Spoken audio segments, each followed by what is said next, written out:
আজি আমাৰ টপিকটো হৈছে ৰাসায়নিক বিক্ৰিয়া আৰু সমীকরণ। সো আমি প্রথমে রাসায়নিক বিক্রিয়া কি বস্তু সেইটো আমি জানি লওঁ। রাসায়নিক বিক্রিয়া এইটো এটা প্রক্রিয়া যার দ্বারা এটা বা তাতকৈ অধিক পদার্থ মিলি এটা নতুন পদাৰ্থৰ গঠন কৰে। সো এই ৰাসায়নিক বিক্ৰিয়াটো এনে এটা বিক্ৰিয়া যিটোৰ দ্বাৰা এটা বা তাতকৈ অধিক পদাৰ্থ মিলি এটা নতুন পদাৰ্থৰ সৃষ্টি কৰিব। যেনেকুৱা আমি ঘৰত প্ৰত্যেকে চাহ খাওঁ, মায়ে যেতিয়া চাহ বনায় তেতিয়া কেনেকৈ বনায়, পানী লয়, চাপাতি লয়, তাৰপিছত চেনি লয় আৰু কিবা কিবি তাতে মিক্স কৰে, যেনেকুৱা লং, আদা আদি মিক্স কৰে। মিক্স কৰি পেলাই আমি চাহখিনি পাওঁ। সেইটো হিট কৰিলে আমি চাহখিনি পাওঁ। এই গোটেই প্ৰচেছখিনি আমি যদি চিন্তা কৰোঁ, এইটো এটা ৰাসায়নিক প্ৰক্ৰিয়াৰ দৰে। ঠিক তেনেকুৱা ঘৰত যদি আঞ্জা ৰান্ধে সেইটো এটা ৰাসায়নিক প্ৰক্ৰিয়াৰ দৰে হ'ব। ৰাসায়নিক বিক্ৰিয়াত আৰু এটা কথা তোমালোকে জানি থোৱা উচিত যে সেইটো হ'ল কোনো ভৌতিক প্ৰক্ৰিয়াৰ দ্বাৰা পদাৰ্থসমূহ আমি ঘূৰাই পাব নোৱাৰি। যেনেকুৱা এনেকুৱা নহয় যে আমি ৰাসায়নিক বিক্ৰিয়াৰ ফলত যি পদাৰ্থটো পালোঁ সেইটো আকৌ ঘূৰাই আকৌ যি পদাৰ্থ মিক্স কৰিছিলোঁ সেই পদাৰ্থখিনি আকৌ ঘূৰাই পাম, তেনেকুৱা নহয়। ভৌতিক প্ৰক্ৰিয়া মানে কি বুজাইছে ইয়াতে? ভৌতিক প্ৰক্ৰিয়া মানে চম্বকীকৰণ, পৃথকীকৰণ, ঘনীভূতকৰণ, পাতন আৰু বাষ্পীভৱন। এইকেইটা হ'ল আমাৰ ভৌতিক প্ৰক্ৰিয়াসমূহ। চ' এইকেইটাৰ বিষয়ে আমি আগৰ ক্লাছত পাই আহিছোঁ, মই তথাপিও মনত কৰাই দিলোঁ। এতিয়া চোৱা, ৰাসায়নিক বিক্ৰিয়াৰ ফলত কি কি সংঘটিত হয়। ৰাসায়নিক বিক্ৰিয়াৰ ফলত প্ৰথমটো হয় অৱস্থাৰ পৰিৱৰ্তন হয়। অৱস্থা মানে আমাৰ অৱস্থা কেইটা আছিল? তিনিটা অৱস্থা আছিল, গোটা, জুলীয়া আৰু গেছীয়। ৰাসায়নিক বিক্ৰিয়াৰ ফলত কোনো পদাৰ্থ হয়তো বিক্ৰিয়াৰ ফলত গোটাৰ পৰা জুলীয়ালৈ আহিব পাৰে, জুলীয়াৰ পৰা গেছীয়লৈ যাব পাৰে, বা গেছীয়ৰ পৰা আকৌ জুলীয়ালৈ আহিব পাৰে। এনেকুৱা পৰিৱৰ্তন হ'ব পাৰে। তাৰপিছতটো হ'ল বৰণৰ পৰিৱৰ্তন। ৰাসায়নিক বিক্ৰিয়াৰ ফলত আমাৰ বৰ্ণৰ পৰিৱৰ্তন হয়। যেনেকুৱা ৰঙা লিটমাছ কাগজ নীলা হ'ব পাৰে, বা নীলা লিটমাছ কাগজ ৰঙা হৈ যাব পাৰে। এনেকুৱা বৰ্ণৰ পৰিৱৰ্তন হয় আৰু বিভিন্ন ধৰণৰ বৰণযুক্ত আমাৰ কম্পাউণ্ড বা যৌগ উৎপন্ন হয়। তাৰপিছত উষ্ণতাৰ পৰিৱৰ্তন হ'ব পাৰে। কাৰণ গৰম বস্তু এটা চেঁচাত আহিব পাৰে আৰু বিক্ৰিয়াৰ ফলত চেঁচা বস্তু এটা হয়তো গৰম হৈ যাব পাৰে। তাৰপিছত গেছৰ নিৰ্গত হ'ব পাৰে। বহুত বিক্ৰিয়াৰ ফলত বিভিন্ন ধৰণৰ গেছ উৎপন্ন হয়, কেতিয়াবা হাইড্ৰজেন, কেতিয়াবা কাৰ্বন ডাই অক্সাইড, এনেকুৱা ধৰণৰ গেছ উৎপন্ন হয়। আমাৰ দৈনন্দিন জীৱনত হোৱা ৰাসায়নিক বিক্ৰিয়াবোৰ কি? চ' আমি যিবোৰ খাদ্য খাওঁ, খাদ্যখিনি আমাৰ হজম ক'ত হয়? পাকস্থলীত হজম হয়। কিন্তু পাকস্থলীত অকলেতো হজম নহয়। পাকস্থলীত যোৱাৰ লগে লগে পাকস্থলীৰ পৰা পাচকৰত নিঃসৃজিত হয়। বিভিন্ন ধৰণৰ পাচক ৰসত বিভিন্ন ধৰণৰ এচিড থাকে। এইবোৰৰ লগত আমাৰ খোৱা বস্তুখিনিৰ বিক্ৰিয়া হয়। এটা বিক্ৰিয়া হৈ পেলাই খোৱা বস্তুখিনি ভাঙি যায়, ভাঙি গৈ আমাক শক্তি প্ৰদান কৰে খোৱা বস্তুৱে। এই বিক্ৰিয়াৰ ফলত আমি শক্তি লাভ কৰোঁ। তো এইটো এটা ৰাসায়নিক বিক্ৰিয়া চলে আমাৰ ভিতৰত। তাৰপিছত উশাহ নিশাহ লোৱা, আমাৰ উশাহ নিশাহ লোৱা কাৰ্যতো ৰাসায়নিক বিক্ৰিয়া চলে। ইয়াৰ পিছতে আমি পিছৰখিনিত পাই যাম, শ্বসনত আমাৰ বিক্ৰিয়া চলি থাকে। তাৰপিছত লৌত মামৰ ধৰা, লৌহ বা কোনো ধাতুত যিটো মামৰ ধৰে, এইটো এটা ৰাসায়নিক বিক্ৰিয়া হয়। তাৰপিছত দৈ প্ৰস্তুতকৰণ, আমি গাখীৰৰ পৰা যেতিয়া দৈ প্ৰস্তুত কৰোঁ, আমি তেতিয়া ৰাসায়নিক বিক্ৰিয়াৰ যোগেদি আমাৰ দৈখিনি প্ৰস্তুত হয়। চ' বিক্ৰিয়ক কি? যিয়ে ৰাসায়নিক বিক্ৰিয়াত অংশগ্ৰহণ কৰেন, মানে যিবোৰ বস্তুৱে ৰাসায়নিক বিক্ৰিয়াত অংশগ্ৰহণ কৰে, ৰাসায়নিক বিক্ৰিয়াটো আৰম্ভ কৰে, সেইকেইটা হ'ল বিক্ৰিয়ক। আৰু বিক্ৰিয়কে অৰ্থাৎ যিয়ে ৰাসায়নিক বিক্ৰিয়া আৰম্ভ কৰিলে বিক্ৰিয়াৰ শেষত আমি যিবোৰ বস্তু পাম সেইবোৰ আমাৰ বিক্ৰিয়াজাত। অৰ্থাৎ আমি এইটো এনেকৈ লিখিব পাৰোঁ যে ৰাসায়নিক বিক্ৰিয়াত যিবোৰ পদাৰ্থ উৎপন্ন হয় সেইবোৰ আমাৰ বিক্ৰিয়াজাত। তো ইয়াত চোৱা, মেগনেছিয়াম আৰু অক্সিজেন বিক্ৰিয়াত অংশগ্ৰহণ কৰিছে, গতিকে মেগনেছিয়াম আৰু অক্সিজেন হ'ব বিক্ৰিয়ক। আৰু এই দুটা বিক্ৰিয়া কৰি কি উৎপন্ন কৰিলে? মেগনেছিয়াম অক্সাইড, গতিকে মেগনেছিয়াম অক্সাইড হ'ব আমাৰ বিক্ৰিয়াজাত। এই যে বেগুনীয়া বৰ্ণৰ 2 দিয়া আছে এইখিনি আমি পিছত সমতুল কৰিছোঁ, সমতুল কৰি পেলাই এইবোৰ দিছোঁ, সেইকাৰণে এইখিনি বেগুনীয়া বৰ্ণত দিয়া আছে। এতিয়া চোন ৰাসায়নিক সমীকৰণ। ৰাসায়নিক সমীকৰণ কি? যিকোনো ৰাসায়নিক বিক্ৰিয়া এটা আমি সমীকৰণৰ মাধ্যমেৰে দেখুৱাব পাৰোঁ আৰু সেই সমীকৰণখিনিক কি কোৱা হয়? ৰাসায়নিক সমীকৰণ। আৰু ৰাসায়নিক সমীকৰণ দিলে আমাৰ কি হয়? ৰাসায়নিক সমীকৰণত আমি বিক্ৰিয়ক আৰু বিক্ৰিয়াজাত পদাৰ্থ যিবোৰ আছে সেইবোৰক বিভিন্ন চিহ্নৰ মাধ্যমেৰে আমি প্ৰকাশ কৰিব পাৰোঁ। আমাৰ বেছি লিখি কৰিব দৰকাৰ নাই। চ' আমি এটা ৰাসায়নিক সমীকৰণত গোটেইখিনি কথা, প্ৰায় গোটেইখিনি ধৰিব পাৰা, গোটেইখিনি কথা আমি সংক্ষিপ্তভাৱে উল্লেখ কৰিব পাৰোঁ। যেনেকুৱা গোটা পদাৰ্থ যদি থাকে, গোটা পদাৰ্থটো আমি এছ লিখি দিম। এছ লিখি দিলে চলিড বুজাব বা গোটা বুজাব। জলীয় পদাৰ্থ লিকুইড বুলি লিখি দিম, সেইটো এল বুলি লিখিলে লিকুইড বা জলীয় বুজাব। তাৰপিছত গেছীয় মানে গেছ, সেইটো জি বুলি লিখি দিলে গেছীয় বুলি বুজাব। আৰু জলীয় যিটো আছে এ কিউ বুলি লিখা হয়। এ কিউ মানে একুৱাছ। একুৱাছ মানে কি? যিখিনি পানীত দ্ৰৱণীয় সেইখিনিক কোৱা হয় জলীয়। চ' তলত এটা ইকুৱেশ্যন দিয়া আছে, মানে ৰাসায়নিক বিক্ৰিয়া দিয়া আছে। সেই ৰাসায়নিক বিক্ৰিয়াটো চাওঁ, মেগনেছিয়াম আৰু অক্সিজেন মিলি মেগনেছিয়াম অক্সাইড হৈছে।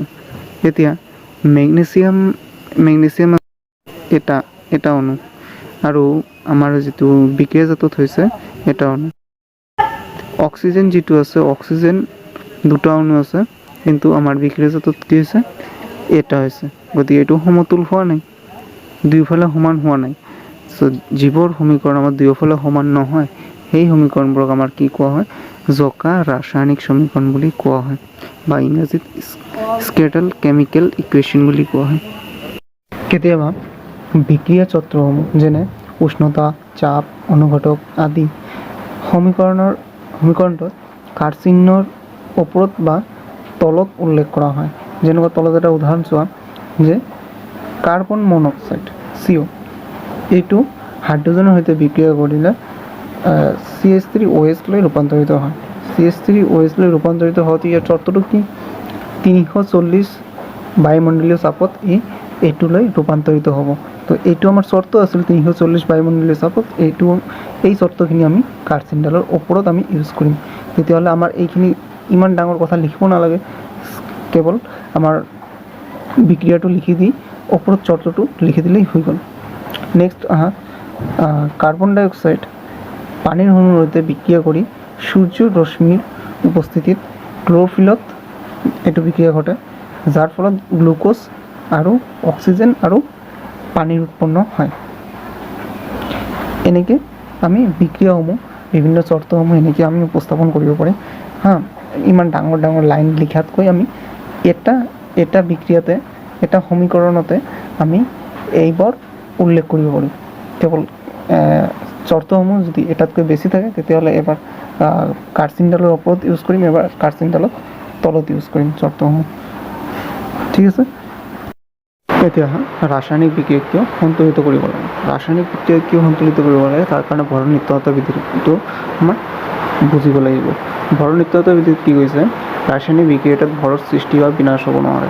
অৰ্থাৎ ৰাসায়নিক বিক্ৰিয়া যেতিয়া আৰম্ভ কৰিম, তেতিয়া যি পৰিমাণৰ আমি বিক্ৰিয়কবোৰ ল'ম, চেম পৰিমাণৰ বিক্ৰিয়াজাত আমাৰ উৎপন্ন হ'ব। যদি বিক্ৰিয়াটো ষ্টাৰ্ট কৰাৰ আগতে আমি 10 কেজিমান লৈছোঁ পদাৰ্থ চব মিলি, তো বিক্ৰিয়াটো সম্পূৰ্ণ হোৱাৰ পিছতো আমাৰ পদাৰ্থৰ ভৰ, গোটেই ভৰখিনি 10 কেজিয়ে হ'ব লাগিব। অৰ্থাৎ বিক্ৰিয়াজাত পদাৰ্থবোৰৰ মৌলবোৰৰ মুঠ ভৰ আৰু বিক্ৰিয়ক পদাৰ্থবোৰৰ মৌলবোৰৰ মুঠ ভৰ সমান হ'ব। ইয়াৰ লগতে আৰু এটা কৈছে, এতিয়া চোৱা মৌলৰ ক্ষেত্ৰত কি প্ৰতিবন্ধকতা আছে? মৌলৰ ক্ষেত্ৰত কৈছে যে যিমান সংখ্যক মৌল ৰাসায়নিক বিক্ৰিয়াত অংশগ্ৰহণ কৰিব, সেয়া বিক্ৰিয়ক আৰু বিক্ৰিয়াজাত দুয়ো ক্ষেত্ৰতে সমান হ'ব। অৰ্থাৎ যদি হাইড্ৰজেনত যদি 10টা অণু আছে আৰু অক্সিজেনত যদি 5টা অণু আছে, তেতিয়াহ'লে যেতিয়া বিক্ৰিয়াটো সম্পূৰ্ণ হ'ব, তাতো হাইড্ৰজেনৰ 10টা অণু আৰু অক্সিজেনৰ 5টা অণুৱে থাকিব লাগিব। মৌল 5টা মৌল থাকিব লাগিব। ঠিক আছে।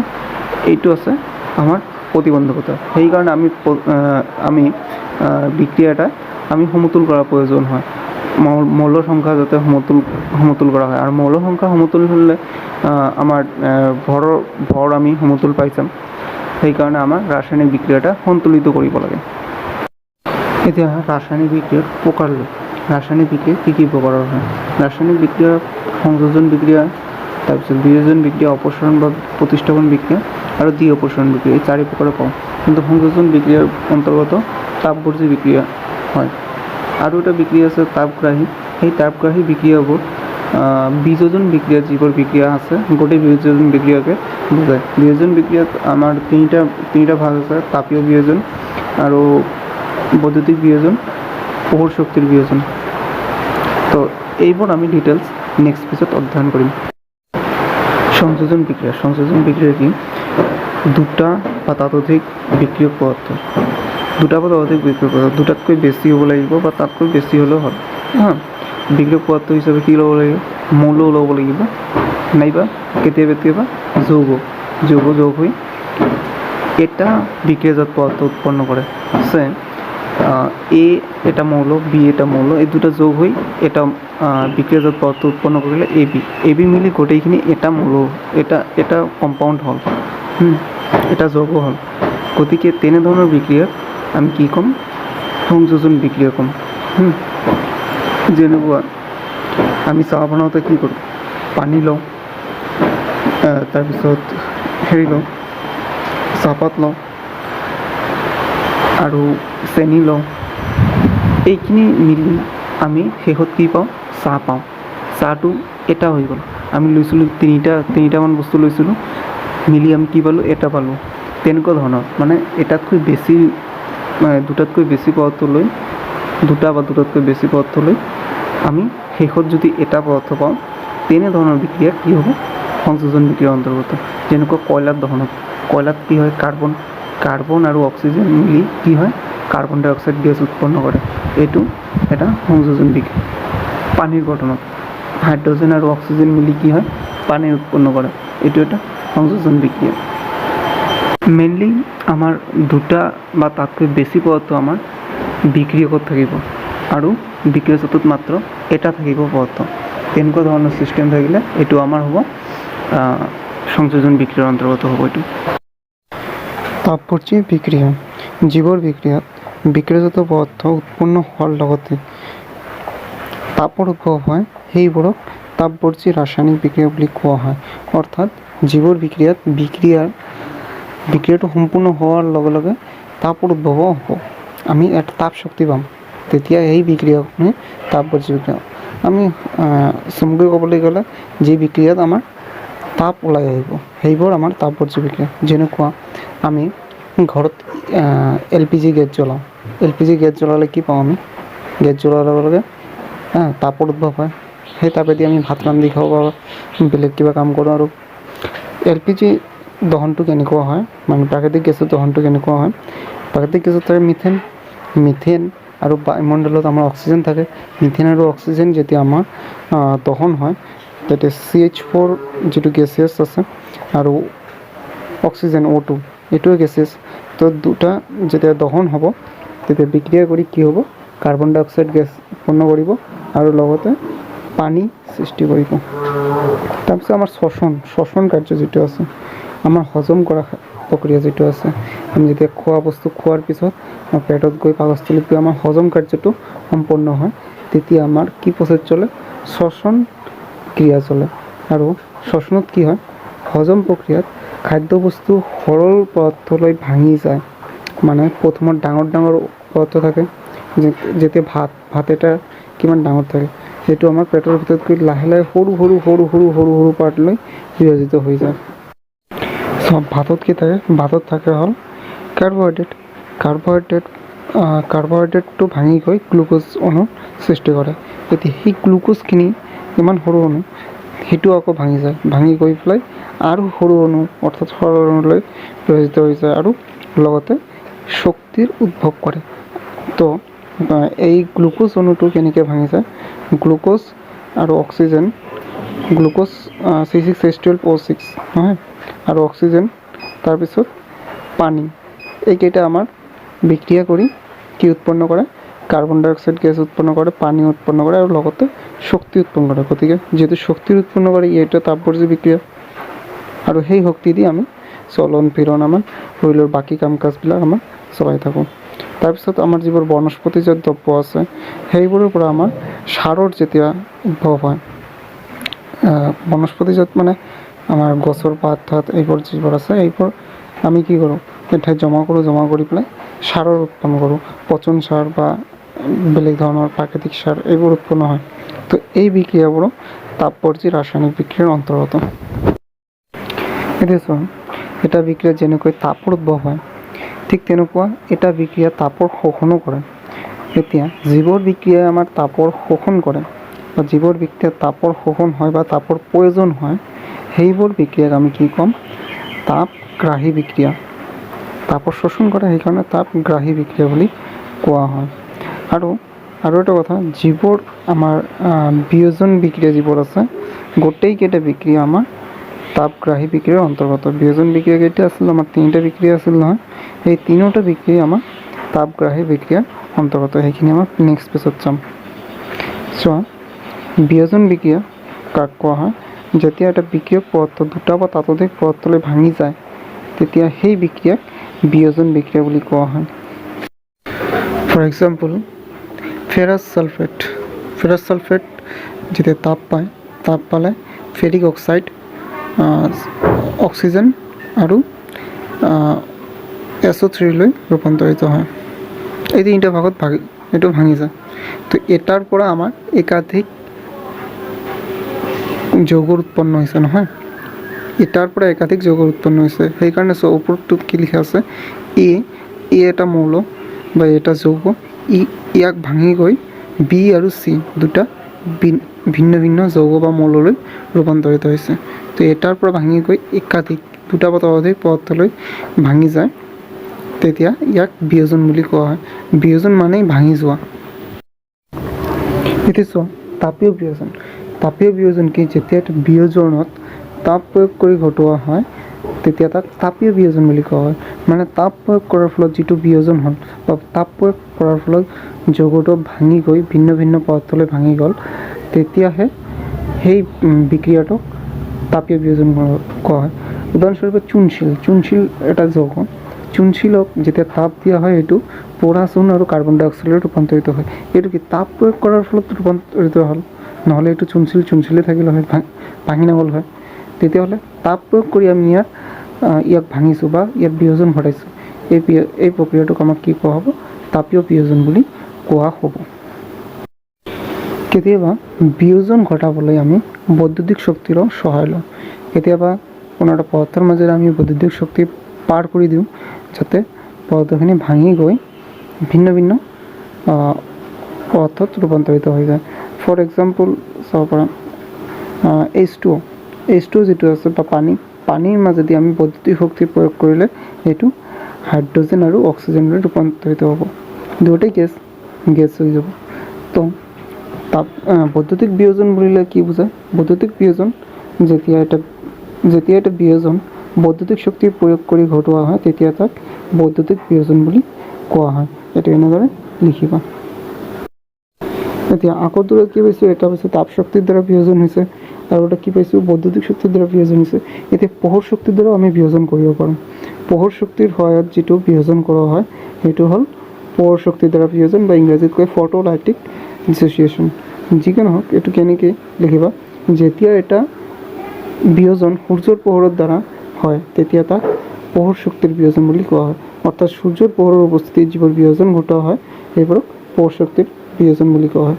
উদাহৰণস্বৰূপে চাব পাৰা, AgCl 2AgCl এইটো একটা সলিড পদাৰ্থ বা গোটা পদাৰ্থ। এইটো সূৰ্যৰ পোহৰৰ উপস্থিতিত 2Ag প্লাছ Cl2 লৈ ৰূপান্তৰিত হয়। 2Ag হ'ল সলিড আৰু Cl2 যিটো এইটো গেছ হৈ ওলাই যায়। তো এইটো এটা পোহৰ শক্তিৰ বিয়োজন প্ৰক্ৰিয়া। এইটো যিটো বিক্ৰিয়া আছে, বিক্ৰিয়াটোত সূৰ্যৰ পোহৰত AgCl কি কৰে, সিলভাৰ ধাতু গঠন কৰে। সিলভাৰ ধাতু গঠন কৰাৰ পিছত সিলভাৰ ক্লৰাইড যিটো আছে, সিলভাৰ ক্লৰাইডখিনি মটীয়া ৰঙৰ হৈ পৰে। অৰ্থাৎ ইয়াৰ বৰণৰ চেঞ্জ হয় বা বৰণৰ পৰিৱৰ্তন হয়। আমি আগত পাইছিলোঁ নহয় বৰ্ণৰ পৰিৱৰ্তন হয় ৰাসায়নিক বিক্ৰিয়াৰ ফলত, এইটো এটা উদাহৰণ। এতিয়া পৌৰশক্তিৰ বিয়োজনৰ উদাহৰণ কি? পৌৰশক্তিৰ বিয়োজনৰ আটাইতকৈ এফেক্টেবল বা আমি সদায় দেখা উদাহৰণটো হ'ল আমি যেতিয়া ব্লেক এণ্ড হোৱাইট ফটোগ্ৰাফী কৰোঁ বা ব্লেক এণ্ড হোৱাইট পিকচাৰ এটা ওলাই লৈ আহোঁ, তেতিয়া তাত পৌৰশক্তিৰ বিয়োজনৰ দ্বাৰা আমি এইটো